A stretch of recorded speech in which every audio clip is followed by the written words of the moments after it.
Hmm.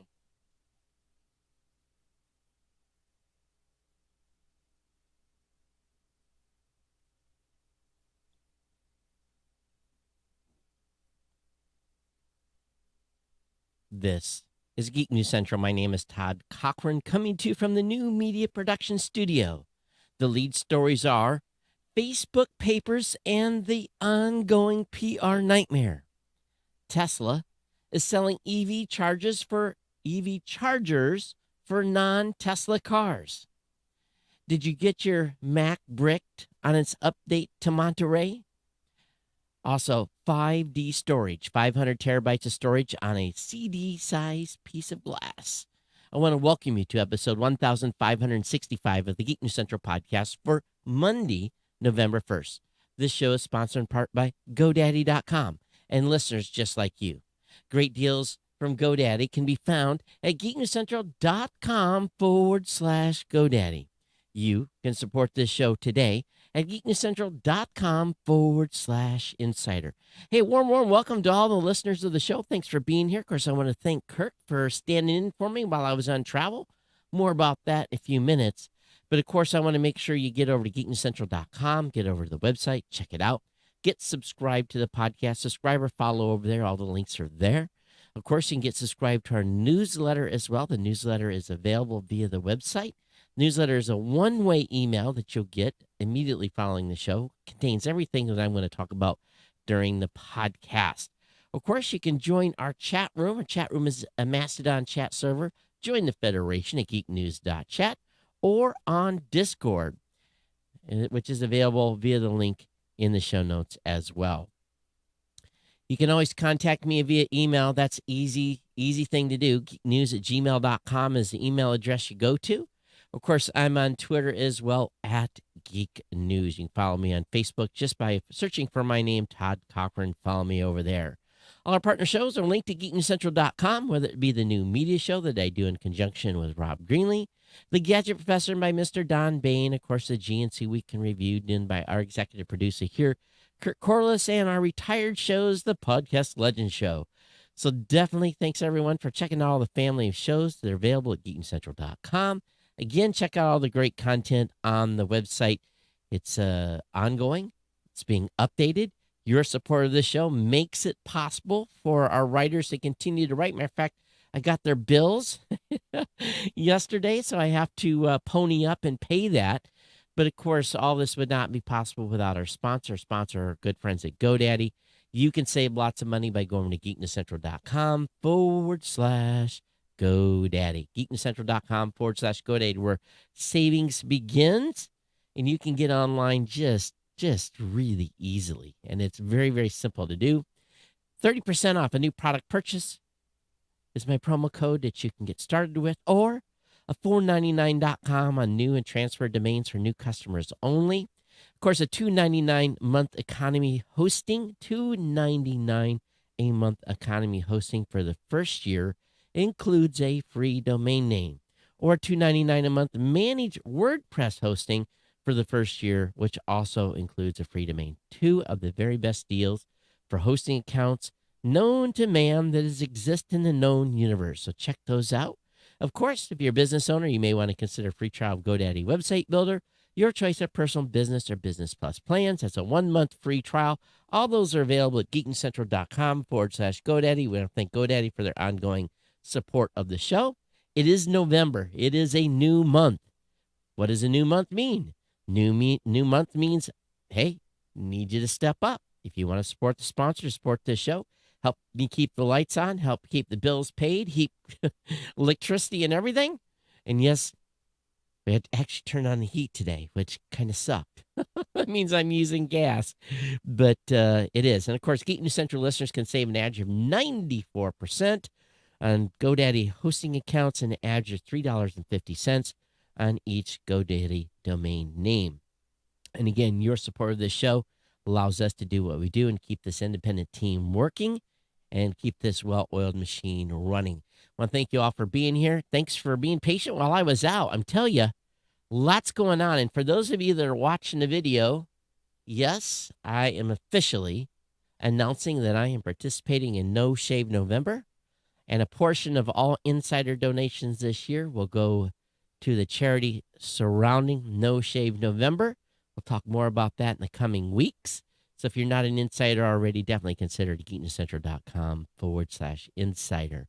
But again, No Shave November, and I'm off to a good start. I think I'm past the itchy phase, but it's looking pretty scraggly. I have never, I grew a mustache once, and it really didn't look that good. So we'll see how it goes. But hey, the last time I left you folks, I was I believe I was on my way down to Columbus.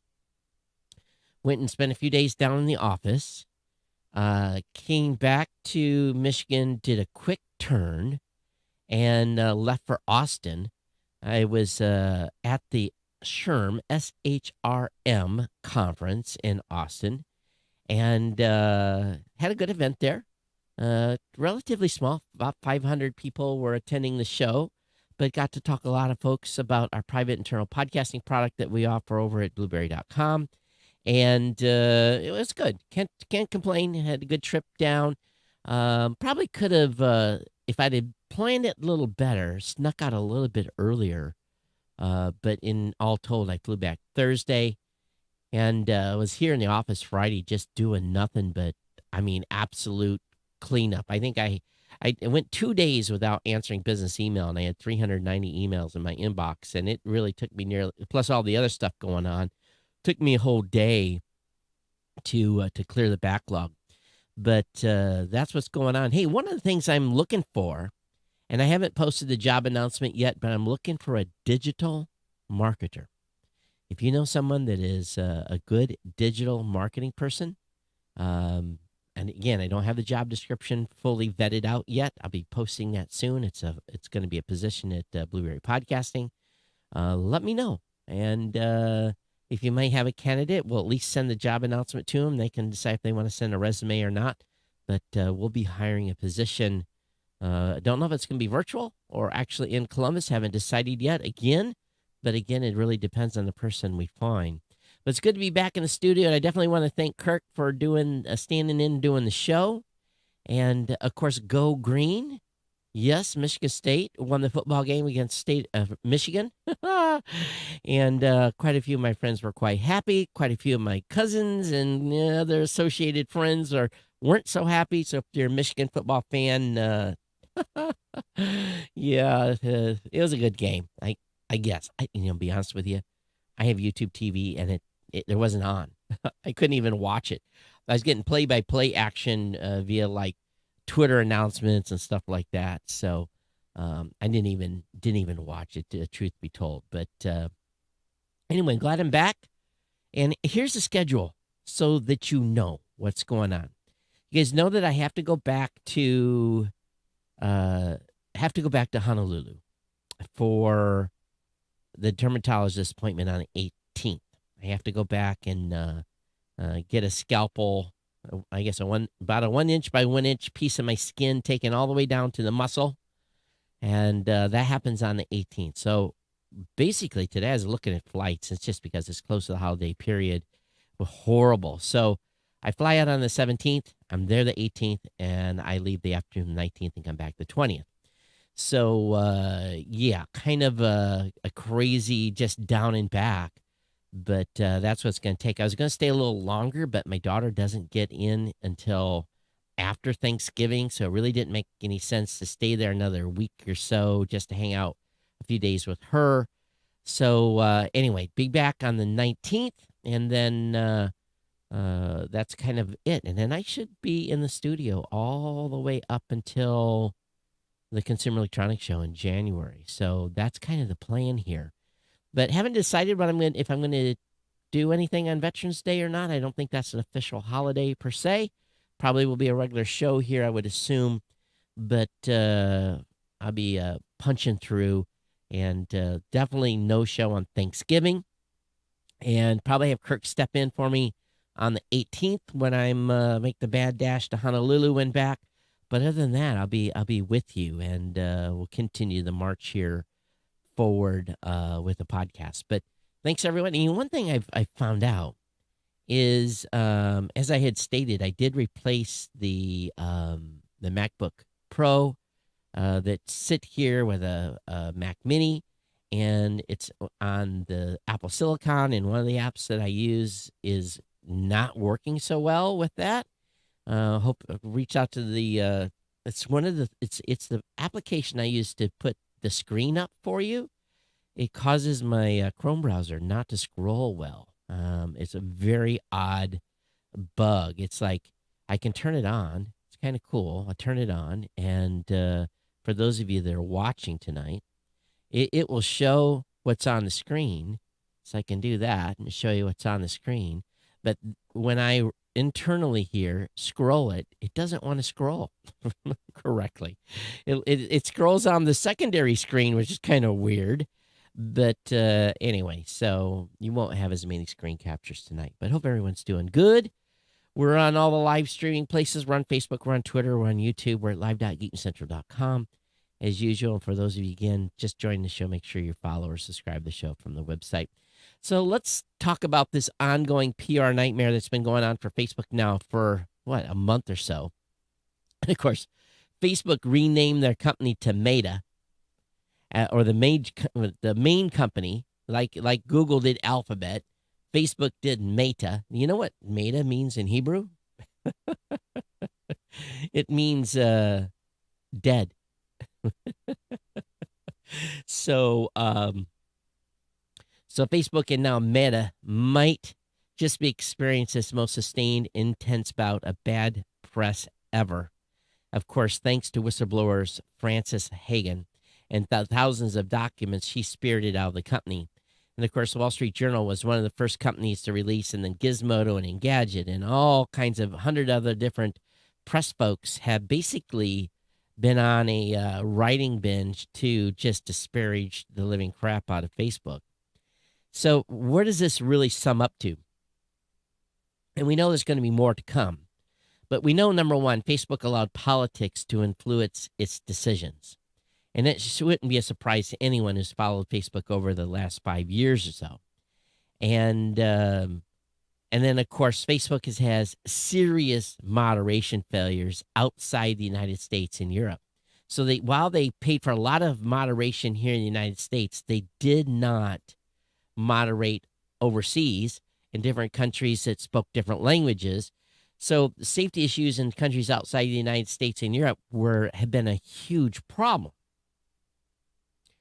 And the company had a massive failure in Myanmar, where Facebook fueled hate, helped incite a genocide. Has been well documented for years.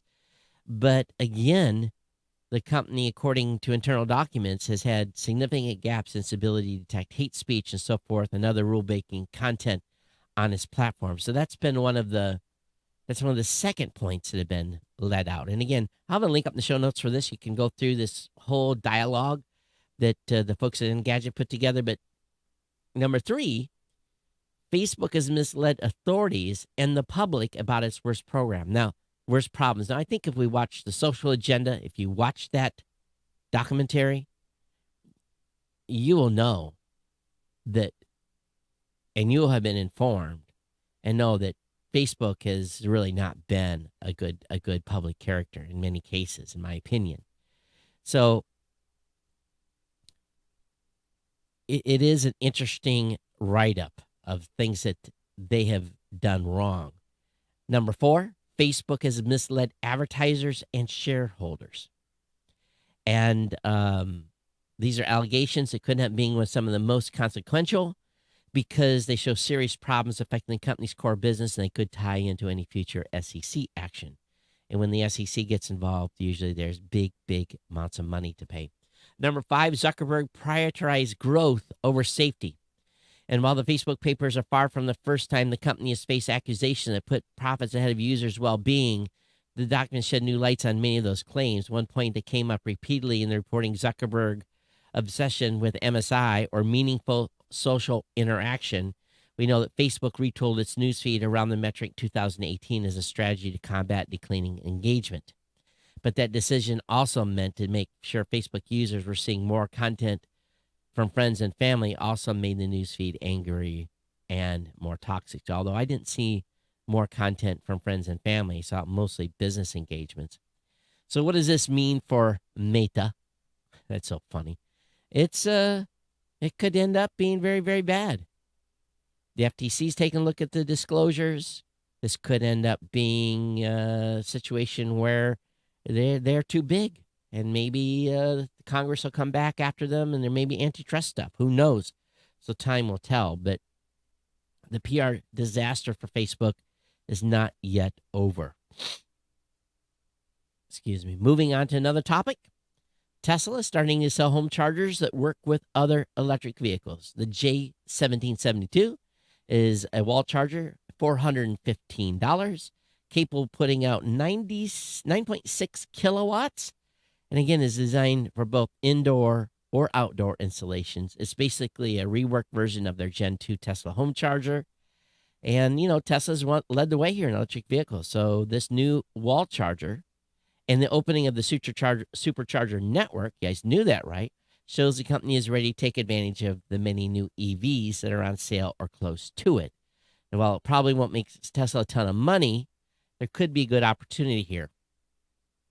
And any of you that have an electric vehicle, if you're charging off your 110 plug, my advice to you is get one of these so you can actually charge your vehicle and in a timely manner. We know this is not the only charger out there. They're making this charger that will work with your EV with a standard plug, not the Tesla plug. Those of you that are a Mac user, the Mac OS Monterey upgrades have really done just as other upgrades have done. They've bricked some computers. And this is not nothing new. Apple's latest desktop operating system has downgraded some users to the equivalent of a brick. And there's lots of threads about this. A lot of pissed off people having to go to the Apple store, happen to have all kinds of stuff done to their machines, including replacements of their SSD drive. But a lot of it apparently ties to an Intel T2 security chip, which has to be revived. Somehow it gets bricked. Maybe you you're not plugged in while you're doing the update or whatever. So a lot of folks have had to take their machines in to get them on brick. So my advice to you is hold. Don't. It's not that impressive of an update. Hold a couple weeks. Don't do the update. If you got an older Mac, hold up. It'll be there for you in a couple weeks, and I bet you they'll have a Mac OS 12.1 out to fix the issue. So we'll see what happens here. But this is not the first time that Mac and Apple have been unable to upgrade their own machines correctly without bricking them. And you would think, because they're all running the same doggone hardware, that would not be the case. But it is, and it's happening. So be careful out there.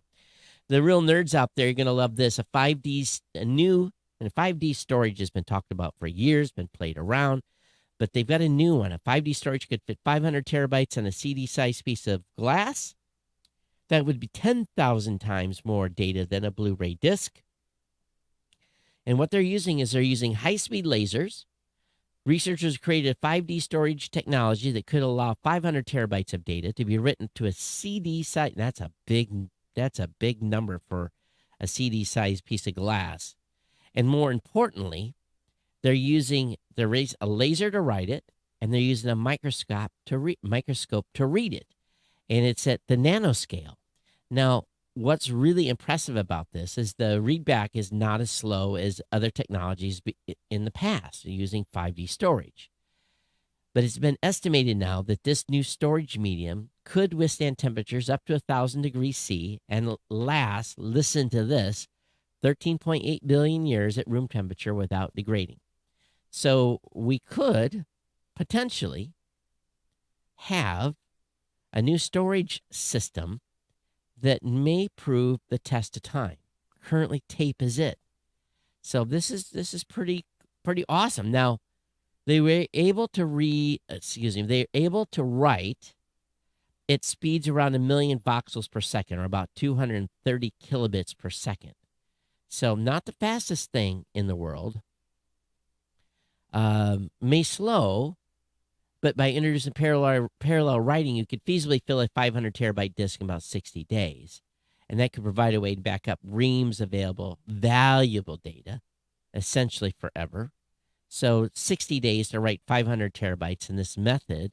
Well, you think about that from a speed standpoint, it's not fast, but if it's forever and it's stuff that you need to save forever, if mankind's survival required it to last forever, pretty cool. So University of Southampton was the one that did this. So link will be up in the show notes for you true hardcore geeks out there. Elon Musk is in the news. He says he will sell all of his Tesla stock if the UN can show exactly how to solve hunger crisis. He is responding to a UN World Food Bank Program Director plea for help from the world's billionaires. Now, listen to this. This is an interesting move. He said he will sell his stock in an electric car company and donate the proceeds if the UN World Program can provide exactly how it will solve world hunger. However, he wants to see the math. If the WFP can describe on this Twitter thread, now listen to this, some very specific instructions. If WFP, the World Food Program, can describe on this Twitter thread exactly how $6 billion will solve world hunger, I will sell Tesla stock right now and do it, he said. But it must be open source accounting so the public sees precisely how the money is spent. And then someone did a fact check. 2% of Elon Musk's wealth is $6 billion. In 2020, the UN World Food Program raised $8.4 billion. How come it didn't solve world hunger? Tongue in cheek. And here's the funny thing. CNN Business, tell you how these idiots are, said 2% of Elon Musk's wealth could solve world hunger, says director of UN Food Scarcity Organization. So if they got $8.4 billion last year, and Elon would give them $6 billion this year, how are they going to fix this? How are they going to solve world hunger if they couldn't do it last year with the $8.4 billion they got? World Food Program Director David Beasley told CNN that the world's richest people could help feed millions of starving people by donating a fraction of their wealth on a one-time basis. So, interesting. Interesting move. So, choose your words wisely when you're asking for something, don't you think? NASA astronauts harvest green chili on the International Space Station, making space tacos. The space station crew finally got to chow down on a spicy space-grown treat. And they have a picture of them. They're quite nice. They look like any green chili that you may grow in your garden on a vine, although one's a little obscurely crooked. But take fajita beef, rehydrated tomatoes and artichokes, put it in a tortilla, top with hatch chili. You spent months growing, do all this while in orbit around the Earth on the International Space Station, and that's the recipe for space tacos. So they did indulge in a special treat. The plant from New Mex Espanola improved seeds, a hybrid hatch chili. Hatch refers to a town and region in New Mexico known for its peppers. So they were pretty happy feasting. There was some tweets by Megan MacArthur showing pictures of the tortilla and the chilies in there. So I don't know if they had any milk to cool the flame or not, but pretty cool to eat what you've grown in orbit. We knew that Apple's app tracking policy change was going to cost companies, but it's being reported that Apple's app tracking policy has cost social media platforms nearly $10 billion. Snapchat, Facebook, Twitter, and YouTube all took a hit. An investigation by the Financial Times found that Snapchat, Facebook, and Twitter and YouTube lost around $9.85 billion following Apple's change to its privacy practices, which was designed to help you not be tracked so much by these companies where they're tracking everything and anything we do online to great detail. Of course, Facebook notably criticized the move with a full-page newspaper ad, and thanks to the Financial Times report, we now know the company's leaders were so why the company's leaders were so frustrated. According to the report, Facebook lost the most money in absolute terms when compared to other social platforms due to its massive size. Meanwhile, Snap fared the worst as a percentage of its business because its advertising is mainly tied to smartphones, which makes sense for a product that doesn't have a desktop version. So, of course, Apple's new policy is going to force social program platforms and other apps to get more creative with their advertising. Just give us advertising. Don't target the living crap out of us. Already talked about Facebook's rebranded to Meta has been mocked all over Israel because of it sounds like the word dead in Hebrew. Also, Amazon has begun early Black Friday sales on its own devices. A lot of companies are already doing Black Friday specials. Best Buy has been going for a while. Home Depot has been going for a while. So get in on the action. If you haven't been shopping already, the deals are already afoot, okay? And, of course, Amazon's going to discount all of its stuff, its Fire Sticks and its tablets and so on and so forth. So I might, depending on how cheap they are,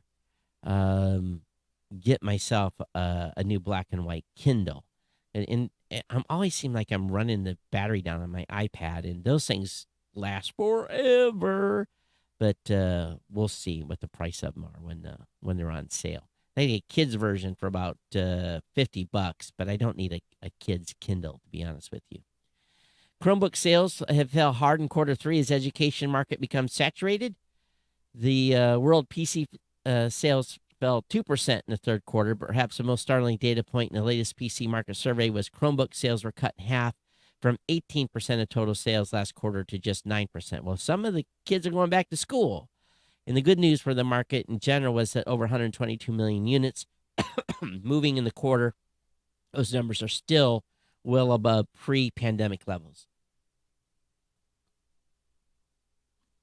Shot of H2O here. I found another water that I like. I like, of course, you guys, I know some of you don't drink bottled water.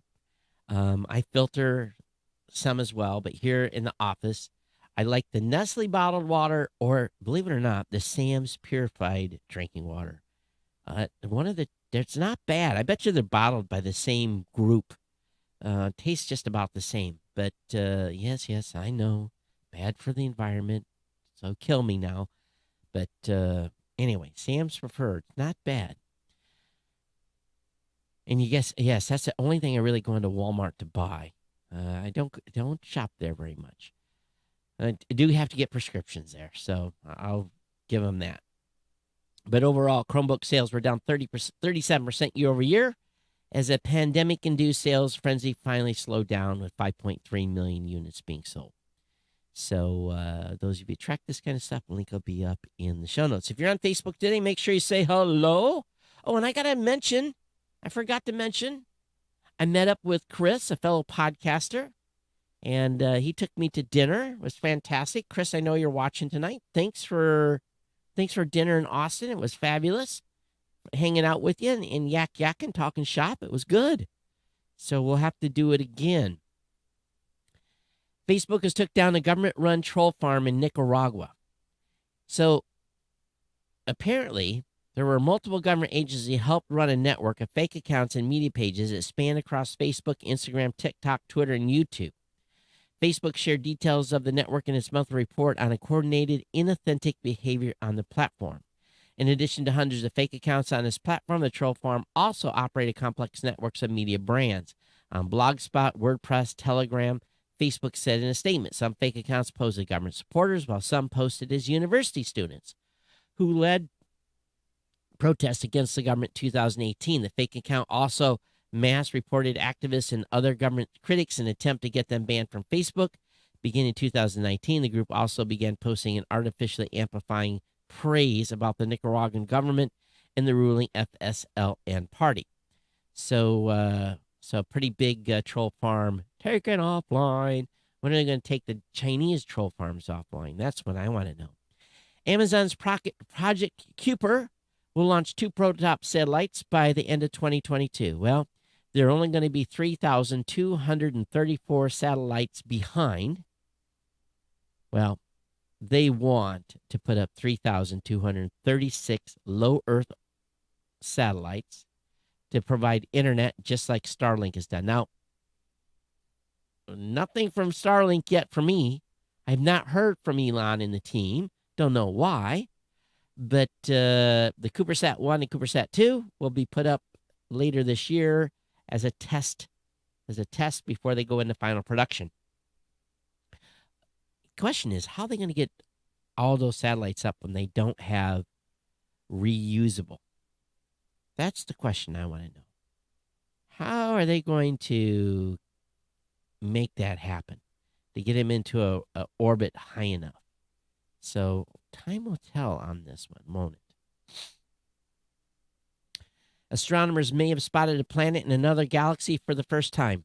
The hunt for exoplanets is venturing beyond the Milky Way. Astronomers using NASA's Chandra X-ray Observatory have detected what may be the first signs of a planet in another galaxy. The team noticed dips in X-ray brightness that hint at a planet transiting in front of a star in the Messier 51, aka M51 galaxy, 28 million light years away. For context, all the exoplanet candidates in the Milky Way are no more than 3,000 light years from Earth. So this one's a ways out. This planet would easily set a distance record if confirmed. Link will be up in the show notes. You can check it out for those of you that are super science fans. And also a massive sun solar flare did hit the Earth, but it wasn't as bad as it could have been.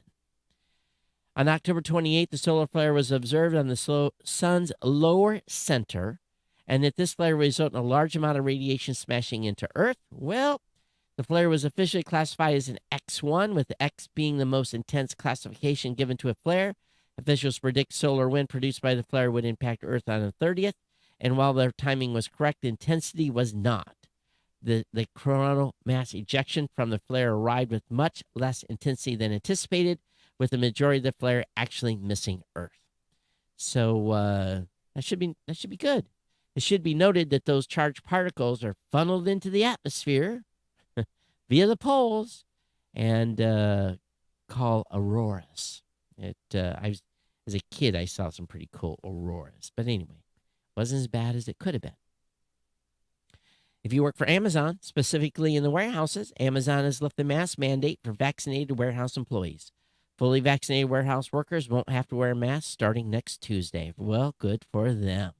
Can you imagine having to run around a warehouse all day long, making quotas and have to go wear a mask?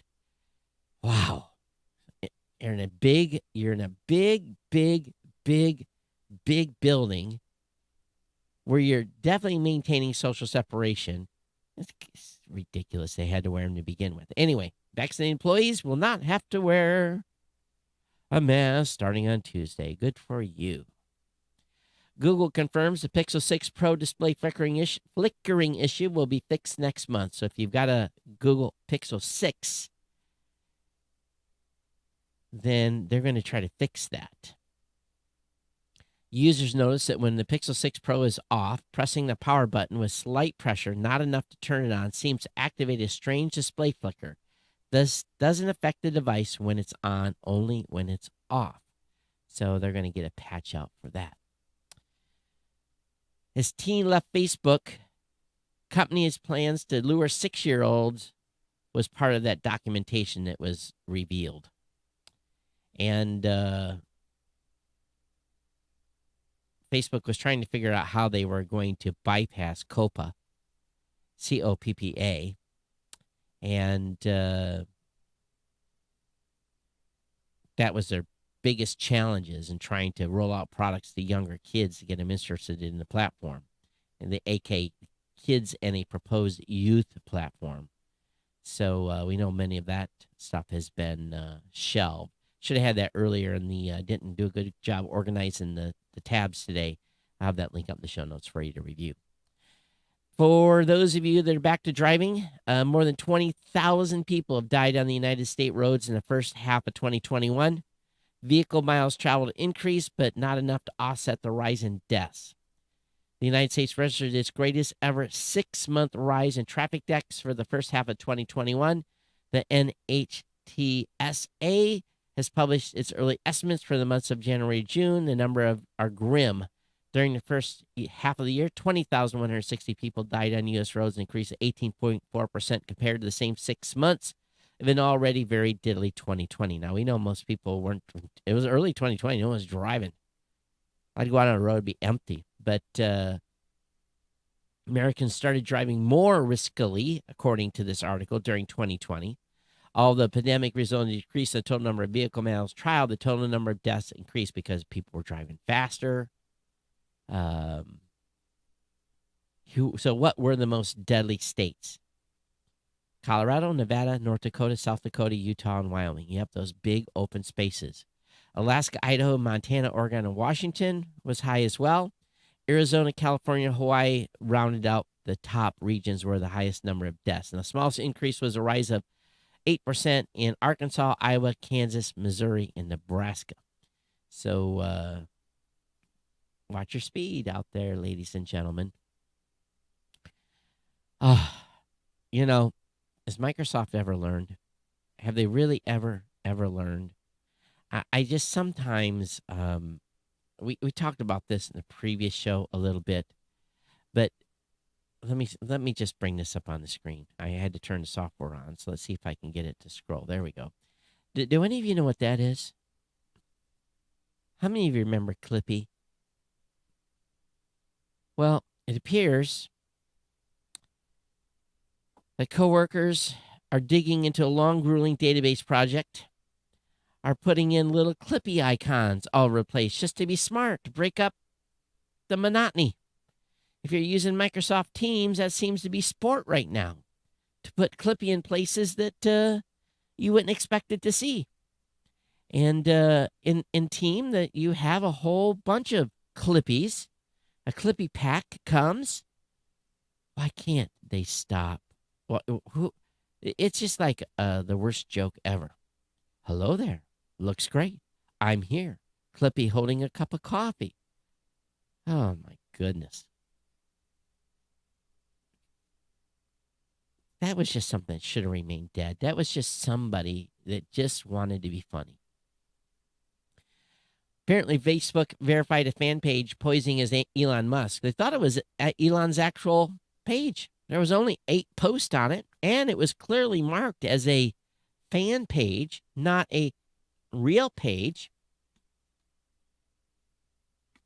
So you would think some Facebook moderator would come across, oh, there's Elon Musk. Wow, is that really Elon's page? Well, no, it was owned by some other dude. So it's since been fixed, but crazy.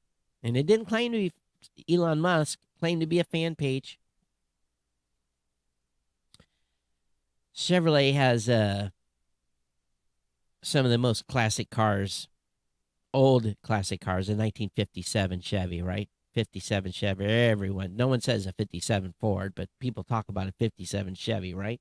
And for the record, I'm a Ford guy now. Chevrolet's 1957 Project X car is now an EV. And you can say, how could there be such sacrilege? It now has an electric motor with an estimated 340 horsepower and 330 pound-feet of torque. One of the most famous cars Chevy ever built is now an electric vehicle.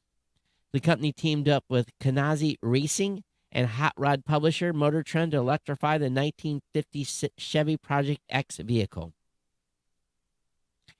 Motor Trend's defunct Popular Hot Riding magazine bought the Project X car for $250 in 1965, and over the decades has been used to test a range of power technologies. Before the electric system, it had a Chevy LSX V8 engine.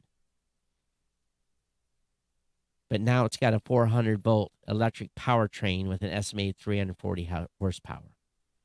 This is serious sacrilege. It really, really is. Dan, thanks for sending the email. I'll definitely look for it. I did not see it before I started the show tonight, but I was only 900 emails behind in Gmail. So hopefully I didn't miss it, or hopefully I didn't delete it as I was mass deleting stuff. Hey, one of our writers, actually Kirk picked up one of our Geek News Central articles today. It's Dial It Up with Flick Twist. Remember Flick? We talked about Flick a few times. Of course, those were mostly we talked about Flick when we were at CES. Flick is an automation system that focuses on small pushes of a button to trigger actions like turning on lights or just have a script that's run. But they've come up with something called the Flick Twist. I guess it's like a master hub. The Flick buttons can be programmed with actions triggered from 3 different behaviors: signal, press, double press, and press and hold. And you can dial up what you want it to do. So it's a central button with an outer dial. Press it, rotate it, press and rotate. So this write-up was done by Andrew, our writer in the UK. So definitely check out the article on the new Flick toys. Let's see here. Biden administration to Congress put stable coins under federal supervision, or we will. If U.S. lawmakers don't act, regulators have the authority to take their own measures, according to the long-awaited report from the President's Working Group on Financial Markets. A group of U.S. regulators urged lawmakers to subject stablecoin issuers to the same strict federal oversight as banks, and a highly anticipated report released on Monday. Now, you're thinking stablecoin? Well, that's custodial wallet providers. And they want to limit stablecoin issuers' interactions with non-financial companies such as tech or telecom providers. The President's Working Group for Financial Markets said the later recommendations appear to be aimed squarely at Diem, formerly Libra, the controversial stablecoin project created by Meta, the social media giant previously known as Facebook. Dun, da, da, da.